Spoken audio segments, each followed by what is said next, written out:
Students, now we are going to start a design lecture regarding design of compression members. आप लोगों ने last lecture जो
microphone तो हमारा ठीक काम कर रहा है, तो वी डोंट नीड टू जो है वो correct it. Okay, so let's continue with the lecture. ये रिकॉर्डिंग आपको मिल जाएगी, दिस इज बीइंग रिकॉर्डेड.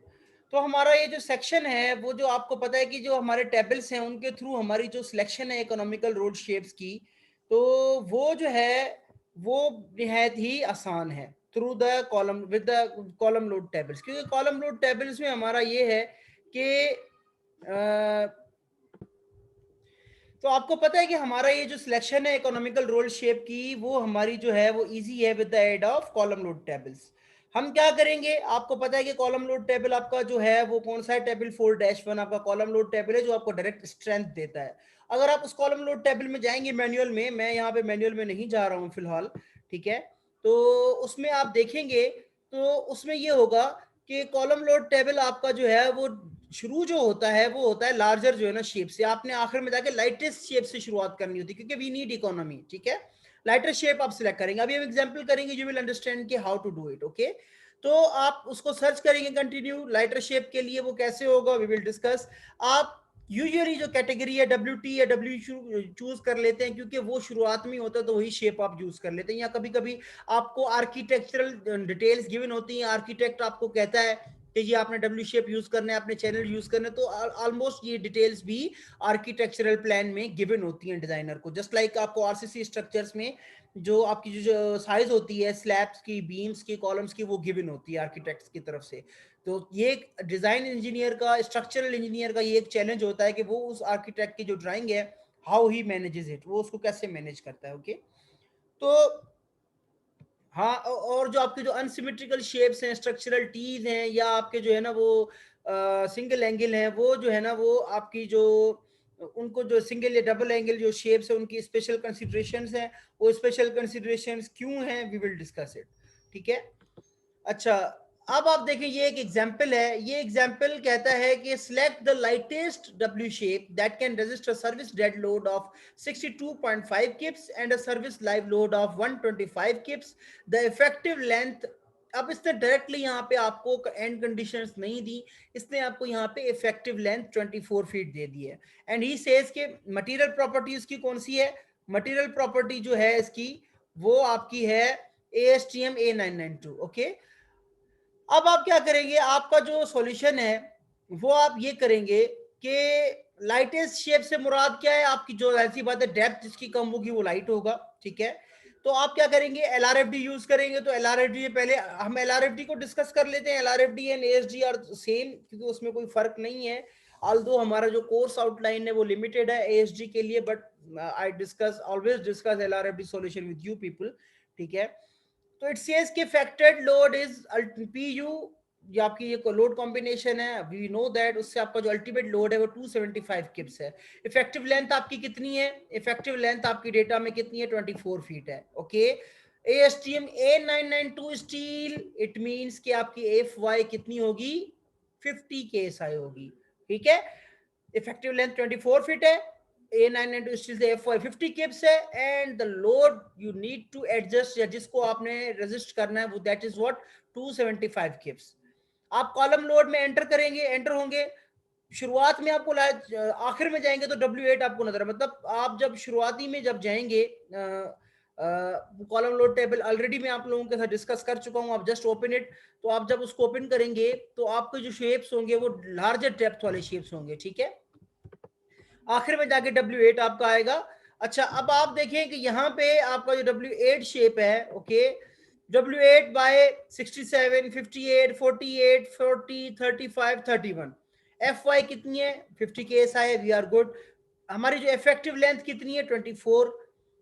अब आपको जो लोड चाहिए वो लोड क्या है जी? 160। यहाँ पे देखें मैक्सिमम लोड जो है ना, जो एएसजी एलआरएफडी का 241 है, एएसजी का क्या है? 160 है। तो 241 है, 205 है, 166 है, 133 है, 115 है एंड 101 है। ये लोड्स आपके, इसकी स्ट्रेंथ जो है वो इन सेक्शन की, इसके जो W8 के जो सेक्शंस की स्ट्रेंथ यहाँ पे ये है। हमारी ये किसी काम की नहीं है। वी नो दैट कि हमारा जो लोड है वो लोड कितना है? 275 किप्स है, ठीक है। तो आपका जो ग्रेटर देन 275 किप्स आपका कोई भी शेप W8 में नहीं है, तो आप क्या करेंगे? W10 की तरफ जाएंगे। W10 की तरफ जब आप जाते हैं तो W10 के लिए आपको जो इफेक्टिव लेंथ है वो 24 है। W10 में 54, 49, 45, 39, 33, तो ये सारी की सारी चीजें आपकी यहाँ पे देखें, सारे शेप्स की स्ट्रेंथ गिवन है। इसकी स्ट्रेंथ कितनी है? 282 है, 254 है, 146 है, 122 है, 99.5 है। तो आपने क्या किया? W10 बाय 54 जो जिसकी जो स्ट्रेंथ है वो 282 किप्स है, ओके। कितनी है उसकी? 282 किप्स है। आप क्या करते हैं फर्दर? आपको ये शेप तो लाइटेस्ट शेप यही है, अब मिल गया, लेकिन हम फर्दर इसको देखते हैं। W12 के ऊपर जाएंगे आप। W12 में जब आप उसमें टेबल में जाएंगे, मैंने यहाँ पे स्नैप्स नहीं रखी हैं, यू कैन ओपन इट, आप मैनुअल को खुद भी चेक कर सकते हैं। तो W12 पे 58 की जो स्ट्रेंथ है वो 293 किप्स है। और एक बात जो गौर तलब है, दैट इज क्वेश्चनिंग, या that is notable, the notable thing is that कि 12W14 बाय 61 की भी जो स्ट्रेंथ है वो 293 किप्स है। आप ये देखें कि इन दो शेप्स की, ये जो शेप्स हैं, इन दो शेप्स की स्ट्रेंथ सेम है। ये लाइट शेप है W12/58, ये आपका जो है वो हैवी शेप है। इट मींस कि आपकी जो स्ट्रेंथ है कंप्रेशन मेंबर की वो वेट के प्रोपोर्शनल नहीं है। इसका जो मामला है वो किसके साथ है? क्रॉस सेक्शनल एरिया के साथ है, ओके। अगर आप इनका दोनों का क्रॉस सेक्शनल एरिया देखेंगे तो वो ऑलमोस्ट सेम है, दैट इज वाई आपकी जो स्ट्रेंथ है वो इनकी सेम आई है, ओके। मैं ये नहीं जा रहा, please do and check it in your manual में आप इसको देख लीजिएगा, ओके।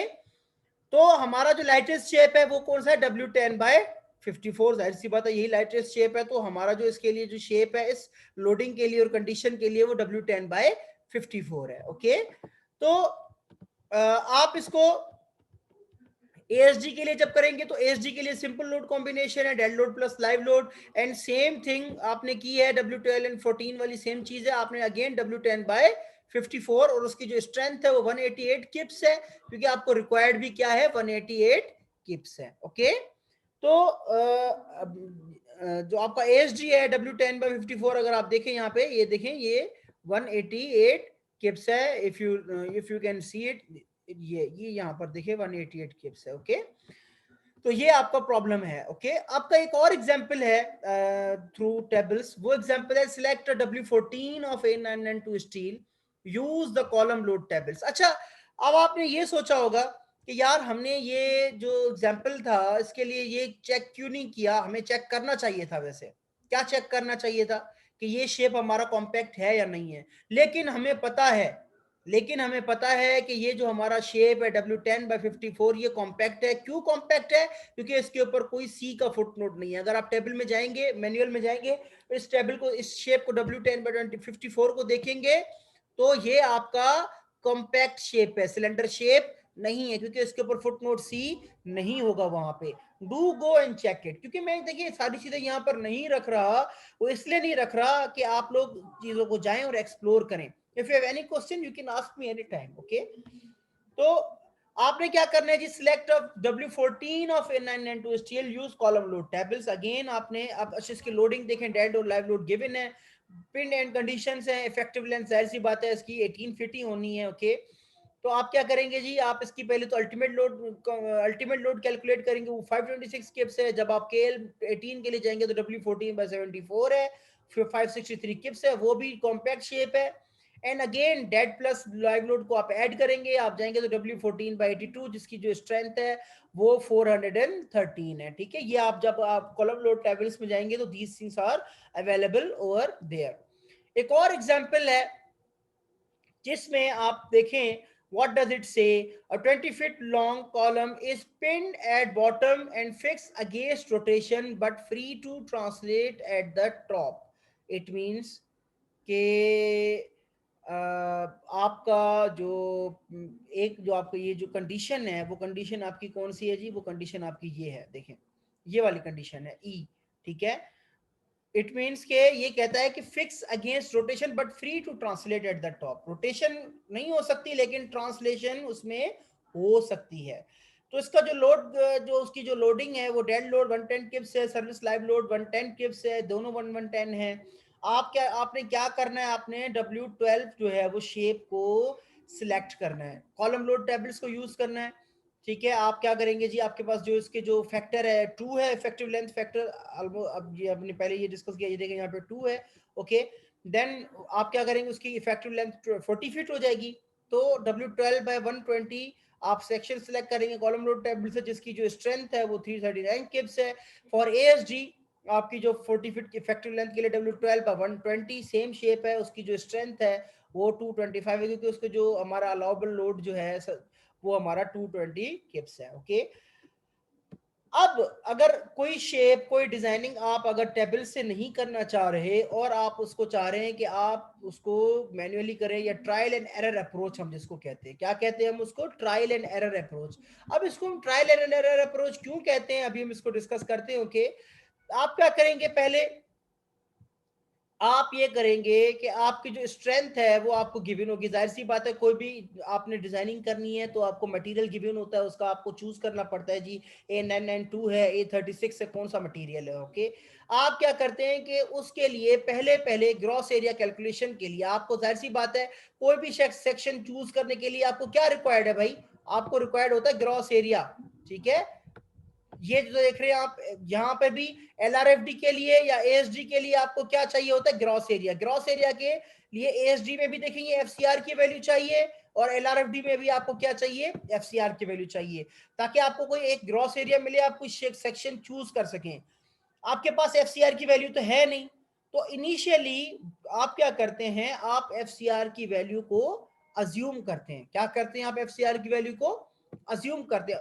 अजम्पशन ऐसे नहीं करनी, अजम्पशन आपने जो करनी है वो मैक्सिमम किसकी है, FY के इक्वल करनी है, उससे कम ही होगी FCR की वैल्यू, उससे ज्यादा नहीं होगी। FCR की वैल्यू FY से क्यों कम होगी, ये मैं आपको देखें, आप अगर इन इक्वेशंस को देखें यहाँ पे, ये जो इक्वेशंस है हमारी, FCR is equals to, और this is FCR is equals to this, तो ये जो है ये मैक्सिमम क्या हो सकता है, ये 1 हो सकता है फैक्टर, ये इससे कम ही होगी FCR की वैल्यू। अगर ये हम इसका जो है ना रेशियो अगर हम 1 भी रखें तब भी FCR की वैल्यू FY से क्या होगी, कम होगी। अगर यहाँ पे अगर ये 1 आ जाए तो आपका ये क्या होगा, 0.658 65% FY होगी, तो आपकी वैल्यू FCR की हमेशा FY से कम होगी। तो आप जो FCR की अजम्पशंस करेंगे वो FY जो स्ट्रेंथ है आपकी जो मटेरियल की, उससे कम अजम्पशन से उसकी शुरुआत करेंगे। अभी हम एग्जांपल करेंगे, यू विल अंडरस्टैंड एवरीथिंग, कोई इसमें कंफ्यूजन की बात नहीं है इंशाल्लाह, ठीक है। तो आप क्या करेंगे जी, आप जो शेप सिलेक्ट करेंगे, उसके बाद फिर उसकी जो इक्वेशंस आपके पास मौजूद हैं, ये वाली इक्वेशंस, इनके थ्रू फिर आप FCR की कैलकुलेशन करेंगे अगेन, ठीक है। अगर आपका सेक्शन जो स्ट्रेंथ है वो ठीक आती है तो ठीक, और आपको उसको लोकली स्टेबिलिटी भी चेक करनी है, वो जरूरत ही नहीं है आप वो सेक्शन ही ना सिलेक्ट करें जिसके ऊपर C लिखा हो, ठीक है, आप सेक्शन ही कॉम्पैक्ट सिलेक्ट करें, ठीक है। तो आप क्या करें जी, आप जो है वो अगेन अगर नहीं हुआ तो फिर अगेन FCR को जो है ना वो अज्यूम करेंगे, या अगर करीब करीब वैल्यू आ रही है तो नेक्स्ट जो है ना वो हेवियर सेक्शन जो है ना वो सिलेक्ट कर लेंगे। अभी हम आते हैं एग्जांपल में तो you will be more clear about this, okay. तो अगर आप ये देखें जी, एक एग्जांपल है, Select a W18 shape of A992 steel that can resist a service dead load of 100 kips and a service live load of 300 kips. अच्छा खासा load है. इफेक्टिव लेंथ उसने हमें दे दी है. इंस्टेड ऑफ एंड कंडीशंस उसने हमें effective length दे दी है, that is 26 feet. Okay, आपने क्या करना है जी, आपने अल्टीमेट लोड LRFD एसडी होगा तो डेड प्लस लाइव होगा, LRFD तो ये कॉम्बिनेशन यूज करनी है. A992 स्टील के लिए वी नो दैट कि ये FY जो है वो 50 KSI है.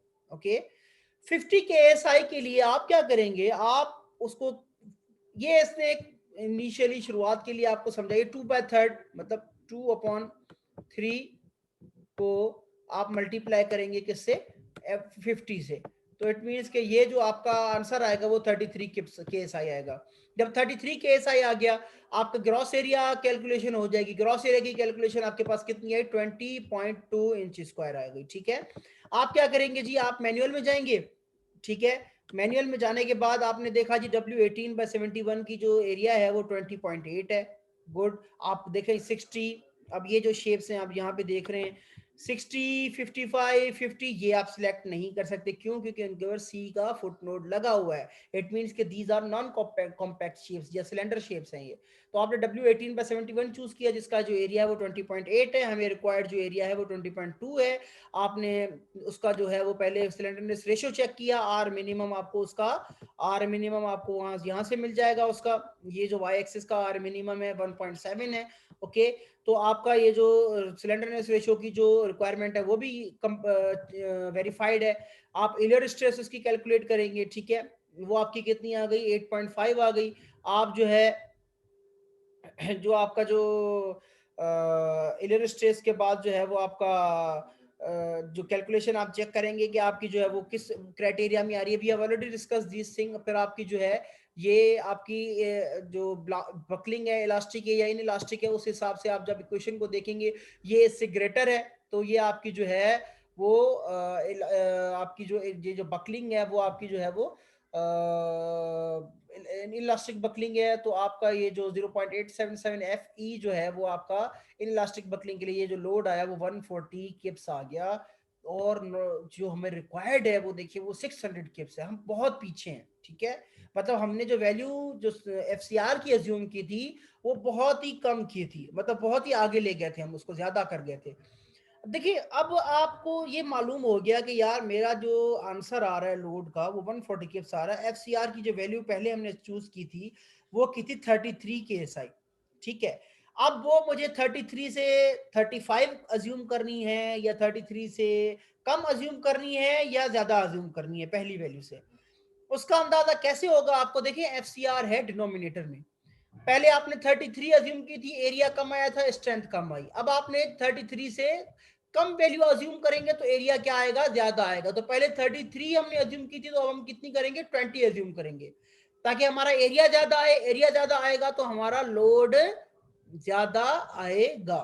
ओके, तो ग्रॉस एरिया हमारा जो आया वो 33.3 इंच स्क्वायर आ गया. ठीक है, हमारा जो ग्रॉस एरिया है W18/119 का वो हमारा जो है वो 35.1 इंच स्क्वायर है. उसका जो सिलेंडरनेस रेशियो है 116 है.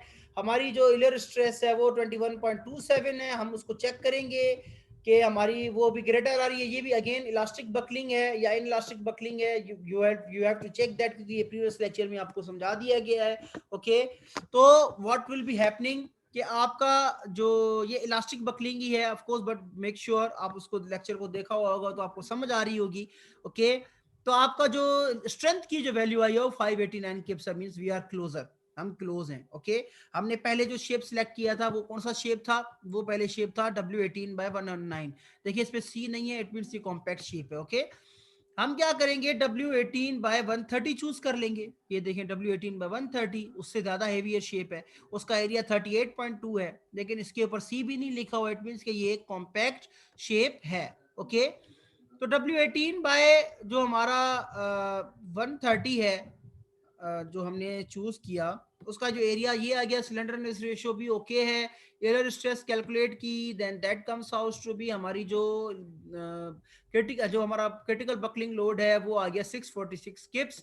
Means we are good. हमारा जो सेक्शन है वो ठीक है, शेप जो है वो सिलेंडर नहीं है क्योंकि कोई फुट नोट नहीं है डायमेंशन टेबल में, तो ये हमारा जो है वो लोकल बकलिंग, इसको चेक करने की जरूरत नहीं है। ओके, तो ये सेम अगेन आप LRFD, ये पहले LRFD सॉल्यूशन था, देन आप ASD सॉल्यूशन करेंगे, इसमें कुछ भी नहीं है, ओनली जो लोड की है वो चेंजिंग है, और आप जो है वो जो आपकी जो कैलकुलेशन है दैट विल बी सेम। तो आप इसके लिए भी W18/130 स्टेप जो है वो भी आपने सेलेक्ट किया, and these are the solutions by your trial and error approach. Okay, तो अगेन आपका एक जो सेक्शन है W16 of A992 steel use trial and error approach, ठीक है, इसमें भी आप देखें आपको इफेक्टिव लेंथ आपकी 18 किप्स है क्योंकि ये पिन एंड है, तो उसका डेड और लाइव लोड आपको गिवन है। आप क्या करेंगे जी, आप अज्यूम करेंगे उसकी जो है वो आपकी जो FCR है वो 25 केस है, आपने अज्यूम कर ली क्योंकि इसका जो A992 स्टील 20 आपने 50% उसको ले लिया। ये टोटली जो है ना वो कैलकुलेशन और प्रैक्टिस पे है, ठीक है, कैलकुलेशन है और प्रैक्टिस है। ओके, तो आप देखें कि आपका जो आप क्या करेंगे, एक शेप लेंगे W16/77 नॉन सिलेंडर शेप।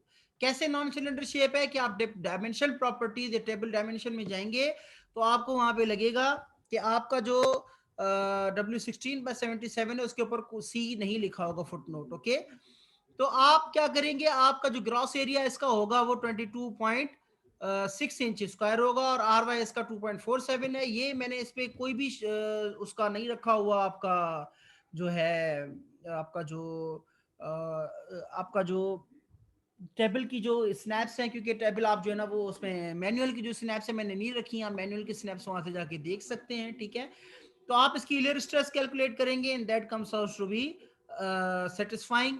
ठीक है, कि वो आपका कितना है, W16/89 आया। ठीक है, ये आपका जो LRFD के लिए सॉल्यूशन है, ये इसका जो है वो ASD के लिए सॉल्यूशन है। ठीक है, इस एग्जांपल का।